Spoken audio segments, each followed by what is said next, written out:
زانی کو جو دنیا میں سب سے پہلا عذاب ملتا ہے نا، وہ یہ ملتا ہے کہ اس کو اس گناہ کا چسکا لگ جاتا ہے. وہ زنا کرتا ہے یہ سوچ کے کہ صرف ایک دفعہ کروں گا، لیکن یہ ہمیشہ سوچ سوچ کے کرتا رہتا ہے، اور اسی حال میں اس کی موت آ جاتی ہے. زانیوں میں مرتا ہے وہ. یہ بہت بڑی بھول ہے کہ میں ایک دفعہ گناہ کر لوں پھر توبہ کر لوں گا. اور یہ شیطان اس لیے کرواتا ہے، یار دیکھیں تو صحیح اس گناہ میں لذت کیسی ہے، ذائقہ کیسا ہے. ایسے ہی اللہ کی طرف سے اس پر پھٹکار برستی ہے نا زانی پر، وہ تڑپتا ہے کہ مجھ سے چھوٹ جائے. کسی کو اللہ توفیق دے دیتے ہیں، لیکن عام طور پر کیا ہوتا ہے، گیا بس. اتنا مشکل ہوتا ہے پھر اس کو اس دلدل سے نکلنا. اللہ کہتے ہیں اب گند میں منہ مارا ہے، گند میں رہو. اب گند کھایا ہے نا، اب گند کھایا تو اب گند میں رہو. پھر گندگی میں اس کو مزہ آتا ہے پھر وہ. اس لیے اللہ کا واسطہ جن لوگوں سے زنا نہیں ہوا، اللہ کا واسطہ کبھی بھی اس گناہ کے قریب مت پھٹکو. اللہ نے یہ نہیں کہا کہ زنا مت کرو، اللہ نے کہا ولا تقربوا الزنا، زنا کے قریب مت جاؤ. قریب کیسے قریب جاتا ہے انسان؟ آپ کے گھر میں کوئی رشتہ دار جوان لڑکی آ گئی ہے یونیورسٹی کی، کالج کی، آپ گھر سے باہر نکل جاؤ. بعض دفعہ ایسا ہوتا ہے، لوگ مجھے بتاتے ہیں کہ کوئی میری رشتہ دار خاتون آئی، جوان تھی، کزن تھی، گھر میں تھا، وہ اکیلی تھی، وہ آ گئی تو میری بڑی عجیب کنڈیشن ہو گئی، میں بہت پریشان ہو گیا، بہت مشکل سے بچا. میں ان سے کہتا ہوں آپ گھر سے نکلے کیوں نہیں؟ یہ تو آپ قریب تو چلے گئے نا. جب ایک جوان لڑکی آپ کے گھر میں آئی ہے، آپ کو اس وقت گھر میں نہیں ہونا چاہیے، نکل جاؤ وہاں سے. ایسے دور بھاگو زنا سے، اتنا دور بھاگو. انبیاء ایسا ہی کرتے تھے، تبھی تو بچتے تھے. وہ جتنے بزرگان دین گزرے ہیں وہ یہ نہیں کہ زنا نہیں کیا، وہ ہمیشہ زنا سے دور بھاگے. ہمارے استاذ نے ایک واقعہ سنایا تھا ہمیں، کتابوں میں یہ واقعہ لکھا ہے کہ ایک طالب علم تھا، پرانے وقتوں کی بات ہے، رات کو مسجد میں چراغ لے کے مطالعہ کر رہا تھا. پہلے زمانے میں لائٹ وائٹ تو نہیں ہوتی تھی، گاڑیوں کے سفر نہیں تھے، اونٹوں کے سفر تھے، تو مسافر لوگ بعض دفعہ آ کے مسجدوں میں ٹھہرتے تھے. تو اس نے دیکھا کہ ایک جوان لڑکی ہے، پردے میں ہے لیکن خوبصورت جوان لڑکی. وہ آئی اور اس سے کہنے لگی کہ میں راستہ بھٹک گئی ہوں، مجھے ایک رات مسجد میں گزارنے دے دو. باقی یعنی صحیح تھی، وہ اسی طرح ہوا تو کہیں بھٹک گئی تھی. شہر میں بھی بعض دفعہ لوگ بھول جاتے تھے نا کہ راستہ بھٹک جاتے تھے. اب یہ پریشان تھا کہ میں اس کو رات کو اگر پناہ دیتا ہوں تو مجھے شیطان برگلائے گا، اور اس لڑکی کو اگر میں پناہ نہیں دیتا تو یہ کہاں جائے گی رات کو، کوئی اور اس کی عزت سے کھیلے گا. تو اس نے بہرحال اس کو ٹھکانہ دے دیا، اس کو کہا کہ آپ ادھر اس طرف جا کے سو جائیں. نتیجہ کیا نکلا ہے کہ وہ لڑکی اس کو دیکھ رہی تھی یہ کرتا کیا ہے، اس کو بھی اپنی عزت کا ڈر تھا نا کہ کہیں یہ دست درازی نہ کرے. تو یہ نوجوان جس چراغ میں مطالعہ کر رہا تھا، مطالعہ کرتے کرتے اس کی آگ میں اپنی انگلی لے کے جاتا اور اس کو جلاتا. جیسے ہی وہ جلنے لگتی تو اس انگلی کو واپس کھینچ لے، ایک دم تپش آگ لگتی نا، واپس کھینچتا.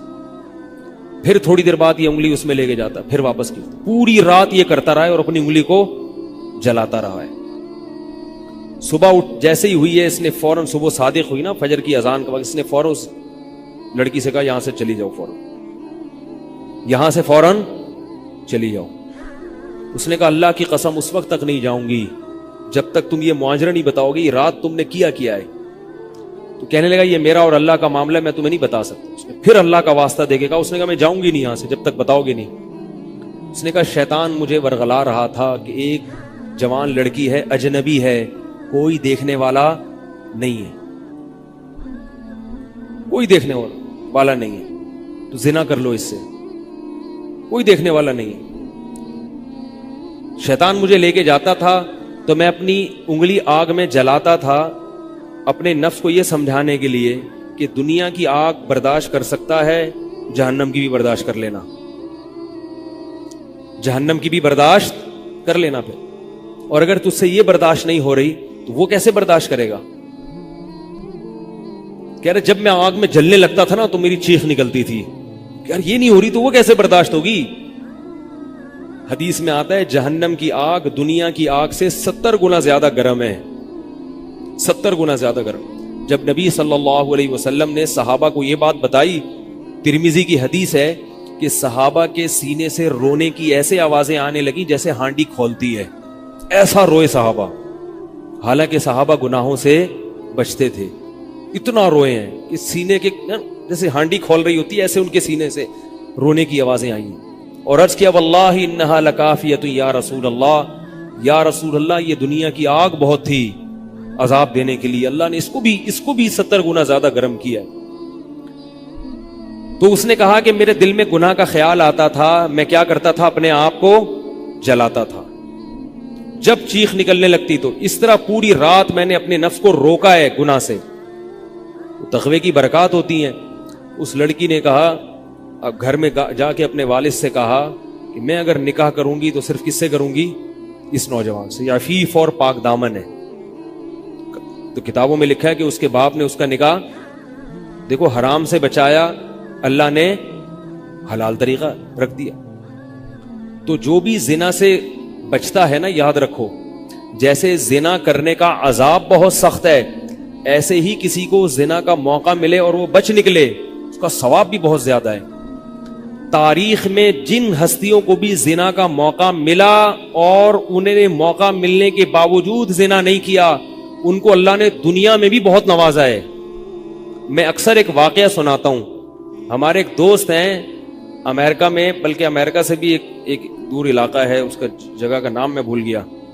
انہوں نے میرا یہ بیان سن کے مجھ سے ملنے کے لیے آئے تھے، وہ مجھے پہچان گئے یہ بیان سن کے، ممکن ہے یہ بھی میرا یہ بیان سنے وہ۔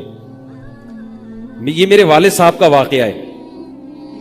میرے والد صاحب جب امریکہ گئے، کنوارے تھے اس وقت، میرے والد صاحب بہت ہینڈسم تھے، خوبصورت تھے، اور اتنا چوڑا تو ان کا سینہ تھا اور ایسی چوڑی چوڑی کلائیاں تھیں، بہت ماشاءاللہ اللہ نے ان کو مردانہ وجاہت دی تھی، اور آواز ایسی تھی جیسے ببر شیر ہوتا ہے، بہت ہی خوبصورت آواز، بڑی زبردست پرسنالٹی تھی۔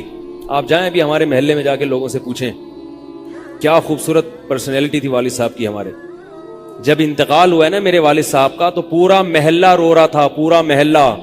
مسجد کے امام صاحب جب بھی جنازے کا اعلان کرتے تھے نا تو روتے نہیں تھے، ہزاروں میتوں کا اعلان کیے تھے۔ میرے والد صاحب کا جب مسجد کے امام صاحب اعلان کر رہے تھے، 3 دفعہ اعلان کیا، تینوں دفعہ روئے ہیں، اتنی لوگوں کو ان سے محبت تھی۔ تو یہ کیسے ہو گئی، یہ کیسے ہو گئی؟ کیوں اللہ نے ان کی محبت لوگوں کے دلوں میں رکھ دی، اور کیوں اللہ نے ان کو اتنا نوازا؟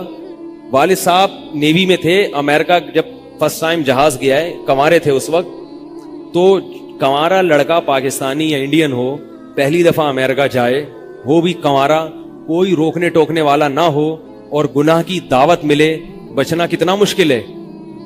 تو والد صاحب، یہ میں نے والد صاحب سے براہ راست نہیں سنا، میں ایسی باتیں والد صاحب نہیں کرتے تھے، کسی ذریعے سے سنا میں نے کہ تمہارے والد صاحب نے یہ واقعہ ہمیں سنایا، کسی نے مجھے بتایا۔ کہتے ہیں کہ جب وہ گئے تو ایک خوبصورت انگریز لڑکی آئی اور ان کو گناہ کی دعوت دی۔ اب ایک دم پہلی دفعہ کسی پاکستانی نے یہ چیز منظر دیکھا ہو، ٹھیک ہے نا، امریکہ کا ایک منظر ہوتا ہے نا، اب تو لوگ موویز میں اتنا دیکھ چکے ہوتے ہیں نا، اس وقت تو ڈرامے فلمیں بھی نہیں ہوتی تھی، موویز بھی نہیں ہوتی تھی، تو پہلی دفعہ ہی دیکھا تھا یہ ایسا منظر۔ تو وہ گھسیٹ کے لے گئی اپنے گھر۔ جب یہ کہیں گھر پہ گیا ہوں نا تو مجھ پہ اللہ کا خوف آ گیا کہ یہ کیا کر رہا ہوں۔ وہاں جا کے واپس بھاگے ہیں۔ ادھر پہنچنے کے بعد وہ عورت غصہ ہو رہی تھی کہ اگر تم نے یہ کام کرنا نہیں تھا تو میرے ساتھ آئے کیوں میرا خرچہ کرایا، تم نے کیوں خرچہ کرایا میرا؟ تو آدمی اور شرمندہ ہو جاتا ہے نا کہ یار۔ تو والد صاحب کہتے ہیں کہ میرے دل میں خیال آیا کہ میں نے زندگی میں کبھی یہ گناہ نہیں کیا، اور میں یہاں پہلی دفعہ آیا ہوں، اگر میں اس گناہ میں پڑ گیا اللہ کی نظر مجھ سے ہٹ جائے گی۔ واپس بھاگے۔ بڑا مشکل ہوتا ہے ایسے موقع پہ۔ اس وقت ان کی عمر ہوگی 22 یا 23 سال، زیادہ سے زیادہ 24 سال ہوگی، تو بھاگے ہیں واپس۔ تو والد صاحب کہتے تھے، جنہوں نے مجھے یہ واقعہ سنایا، کہ مجھے کہنے لگے کہ تمہارے والد صاحب کہتے تھے کہ اس کے بعد میری زندگی میں کیا آیا ہے؟ انقلاب۔ پھر اللہ نے قرآن کی تلاوت کی توفیق دی، حفظ قرآن تھا، بھول چکے تھے، روزانہ ایک قرآن پڑھنے کا معمول بنا پھر، تاکہ قرآن دوبارہ یاد ہو جائے۔ جہاز پہ 3 سال امامت کی، داڑھی بڑی رکھ لی ماشاءاللہ، اور پھر اتنی عزت اللہ نے ان کو دی۔ اللہ نے ان کے، ہمارے سب بھائی ماشاءاللہ داڑھی والے ہیں، سب بہنیں شرعی پردہ کرتی ہیں، سب بھابیاں پردہ کرتی ہیں۔ گھر میں کیا آ گیا پورا، حالانکہ اس وقت شادی نہیں ہوئی تھی، لیکن یہ اثرات کہاں منتقل ہوئے ہیں؟ خاندان میں پورے۔ پورے خاندان میں منتقل ہو گئے نا. انتقال ہوا تو جنازہ میں نے پڑھایا والد صاحب کا. اگر اللہ نہ کرے اس برائی میں پڑ جاتے, ہمیں پتا چلتا کہ ہمارا باپ ایسا ہے, تو ہم ایسے ہوتے. ویسے تو ابھی بھی کوئی اتنے نیک نہیں ہے, لیکن گیٹ اپ تو ہے نا. گیٹ اپ تو اللہ نے مولویوں والا دے دیا نا, تھوڑے تھوڑے تو دیکھنے کی حد تک تو نیک بنا دیا نا. ایسے نہیں ہوتے ہم. تو یہ جو برکات ہیں یہ نسلوں میں منتقل ہوتی ہیں. نسلوں میں اتنی عزت دی اللہ نے, اتنی عزت دی تھی کہ انتقال کے وقت محلہ رو رہا تھا, پورا محلہ رو رہا تھا انتقال. اور بہت سے لوگوں نے والد صاحب کی قبر کے پاس نہ جگہ گھیر لی تھی کہ ہم یہاں دفن ہوں گے. حالانکہ مسجد کے امام نہیں تھے, کچھ بھی نہیں, کوئی ایسی شخصیت نہیں تھے کہ وہ کوئی مقتدی اور رہبر سمجھے جاتے. تہجد کا معمول تھا, تلاوت کا معمول تھا. اور میں نے خود بھی کئی دفعہ نوٹ کیا, ایسا لگتا تھا ان کے منہ سے خوشبو آتی ہے, ایسا محسوس ہوتا تھا. ایسا اللہ نے, کیونکہ تلاوت بہت زیادہ کرتے تھے. جب انتقال ہوا ہے نا جس دن, اس دن بھی آدھا گھنٹہ تلاوت کر کے اٹھے. گھر میں ان کا معمول تھا, گھر میں آنے کے بعد آفس سے جب گھر میں آتے تھے نا, سب سے پہلے نہا کے, عجیب ان کے معمول تھے, نہاتے لازمی تھے روزانہ. اور چونکہ فوجی تھے نا, تو فوجیوں کی جو ایک روٹین ہوتی ہے نا, وہ تبدیل نہیں ہوتی. اب جب فوج میں تھے تو گرم پانی سے نہانے کی عادت تھی, تو جون میں بھی گرم سے ہی نہاتے تھے. ہم کہتے, اب والد صاحب سے کہتے گرمی ہو رہی ہے, لیکن وہ ایک روٹین ہوتی ہے نا فوجیوں کی. بس وہ آنا ہے, دھوتی پہنی, غسل خانے میں چلے گئے, پانی گرم پہلے کیا, اپنا کام سارا خود کرنا, کسی سے کام ہی نہیں لیتے تھے. اور وہ 2 منٹ کے اندر ایسے پھرتی سے نہاتے تھے. ہم حیران, یہ کیسے نہاتے اتنی دیر میں؟ کہتے میں صابن سے باقاعدہ تسلی سے نہایا ہوں. اتنی جلدی پھرتی میں کام کرتے تھے. آتے ہی تلاوت کرنی, اور تلاوت اونچی آواز میں کرتے تھے. پورے گھر میں والد صاحب کے تلاوت کی آواز آتی. مجھ سے غلطی یہ ہوئی کہ انتقال سے چند دن پہلے میں ان کی تلاوت سن رہا تھا, تو میرا دل چاہا میں اس کو ریکارڈ, اس وقت ریکارڈنگ کا اتنا زیادہ نہیں ہوتا تھا, میں نے کہا اس کو میں ریکارڈ کر لوں, لیکن وہ ریکارڈ میں نہیں کر سکا. میں نے کہا چلو بعد میں کر لوں گا, اور ان کا انتقال ہی ہو گیا. تو تلاوت اونچی آواز سے ٹوپی اتار کے تلاوت کرتے تھے. تو جس دن انتقال ہوا ہے, اور اللہ سے کہتے تھے کہ اللہ کسی کا محتاج نہ بنانا, ساری زندگی کسی سے خدمت نہیں لی, صرف جو ہے نا کمر دبواتے تھے بیٹوں سے اپنے. تو مجھ سے بھی دباتے تھے, میرا یہ انگوٹھا بڑا مضبوط ہو گیا ہے.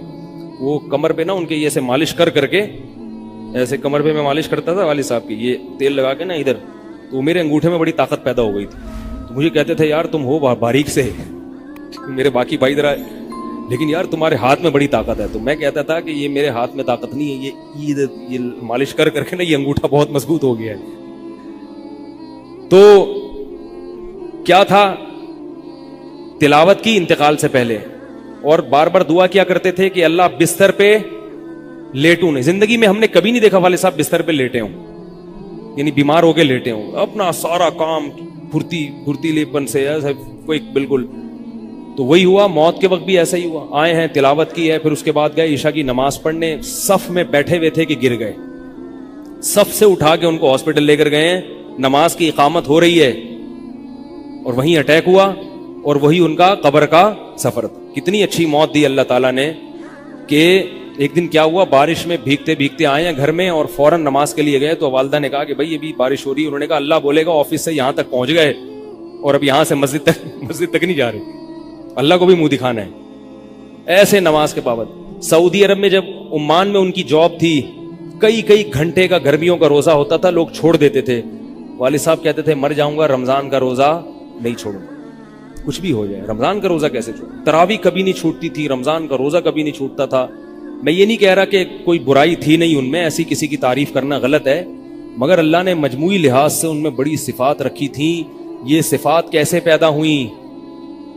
اللہ نے ایک برائی سے بچنے کی توفیق دے دی. تو میں نے یہ تو اسی میں ان کی موت واقع ہوئی ہے. اور رات کو 12 بجے انتقال ہوا. ان کے سارے کام ایسے ہوتے تھے, موٹے موٹے کام, اور چپکے چپکے. شو بازی کا بالکل بھی شوق نہیں تھا ان کو. حج, ہمارے محلے سے جب کوئی حج کرنے جاتا تھا نا, 6 مہینے پہلے اعلان ہوتا تھا فلاں صاحب حج پہ جا رہے ہیں. لوگ پہلے سے آ کے نا ان سے دم کروانا. اب تو لوگ بہت حج پہ جاتے ہیں, اس وقت یہ 25 سال پرانی بات کر رہا ہوں میں, اس وقت حاجی کی بڑی ویلی ہوتی تھی. حج پہ جو جانے والا ہوتا تھا نا, لوگ اس سے پہلے سے ماشاءاللہ حج پہ جا رہے ہیں. ہمارے امام صاحب پوری رننگ کمنٹری شروع کرتے تھے اسپیکر پہ, اب وہ حج پہ جانے والے ہیں, اب ان کا نام آ گیا ہے. جنازے کی بھی رننگ کمنٹری ہوتی ہے ہمارے محلے میں, اللہ امام صاحب کی مغفرت فرمائے, انتقال ہو گیا ان کا بھی. اس کو لوگ کہتے تھے یہ رننگ کمنٹری شروع کر دیتے ہیں. جنازے کی چارپائی اٹھ چکی ہے, تمام حضرات سے گزارش ہے کہ جنازہ گاہ میں پہنچ جائیں. اب جنازہ گھر سے نکل چکا ہے, میت کو غسل دیا جا چکا ہے, عیدی سینٹر سے لاش گھر میں آ چکی ہے. پوری نا کمنٹری ہوتی تھی. تو وہ جنازے کی بھی کمنٹری, اور اگر کوئی بیمار ہوتا تھا محلے کا تو اس کی بھی کمنٹری. آغا خان میں داخل ہیں, ان کے پتے میں ڈاکٹر نے پتھری بتائی ہے. غفار بھائی کے تمام حضرات سے گزارش, دعا کی گزارش ہے کہ اللہ ان کو شفائے کامل عاجل عطا فرمائے. پورا محلہ دعا کر رہا تھا, اللہ غفار بھائی کے پتے کی پتھری نکال دے. ٹھیک ہے, وہ چونکہ سیاسی تھے, جمعیت کے تھے, تو وہ پوری نا سیاست سے لے کے چلتے تھے ہر چیز میں. تو والد صاحب اب جب حج پہ جاتا تھا کوئی, تو اس کی پھر وہ جب حاجی صاحب آتے تھے ان کا بڑا استقبال. ہمارے والد صاحب کو یہ چیزیں پسند نہیں تھی.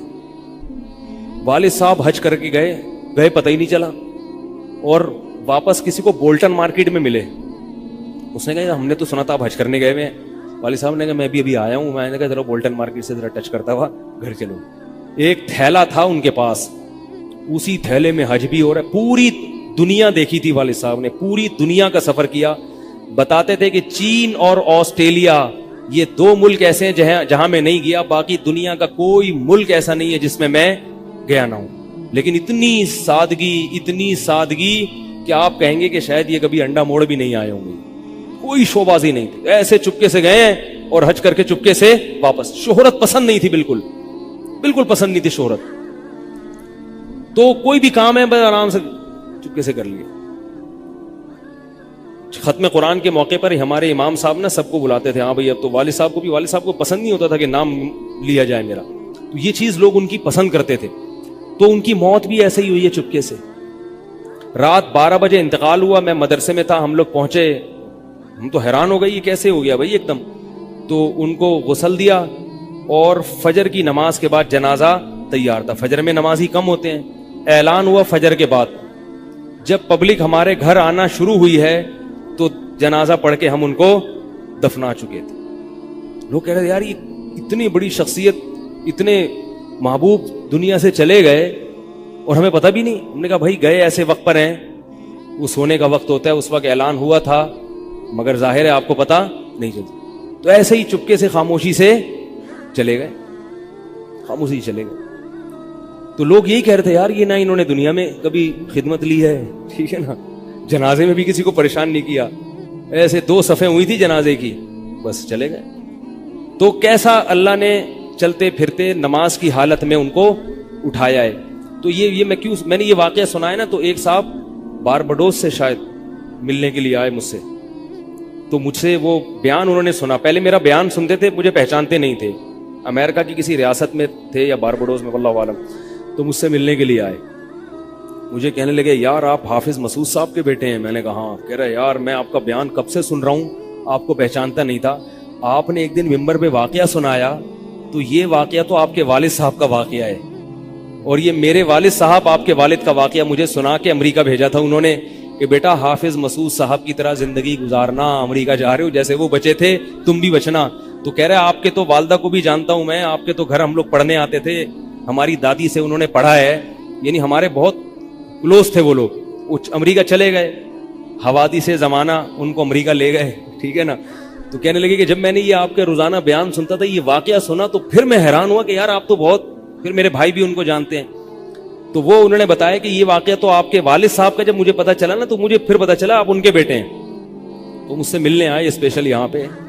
تو یہ میں کیوں واقعہ سنا رہا ہوں کہ دیکھو بھائی, جیسے زنا کرنا بہت بڑا جرم ہے, ایسے ہی زنا سے بچنا اگر موقع ملے کسی کو تو بہت بڑی نیکی ہے.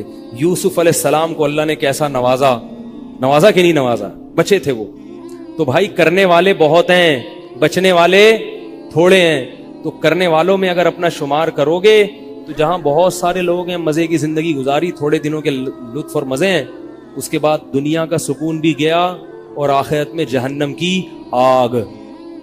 اور اگر بچنے والوں میں آ گئے تو ان تھوڑے لوگوں میں اللہ شامل کر لیں گے جو تھوڑے شکر گزار ہوتے ہیں. لیکن اس کا یہ مطلب نہیں ہے کہ ایسا ماحول کریٹ کرو کہ پھر آپ کو بچنے کا موقع ملے, دور بھاگو.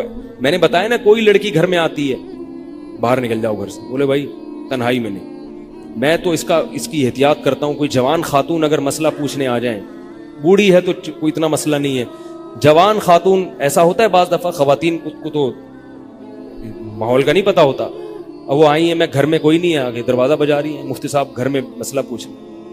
گھر میں نہیں بیٹھوں گا, سڑک پہ کھڑے کھڑے پوچھو, ٹھیک ہے نا, بے احترامی ہے. گھر میں آنا ہے تو پھر مسجد کے کسی خادم کو یا کسی بندے کو گھر میں بٹھاؤں گا کہ بھئی آپ بھی آ جاؤ, کیونکہ بدگمانی کا موقع دینا بھی کیا ہے, حرام. ہاں گھر والے موجود ہوں, اہلیہ موجود ہیں, پھر بے شک آگے بیٹھو. اور پھر بھی میں ایسا نہیں کرتا کہ اہلیہ دوسرے کمرے میں اور یہ خاتون اس کمرے میں میرے ساتھ بیٹھے, ایسا نہیں ہوگا بھائی. ایسا کریں گے تو کون آئے گا, ہے بھائی.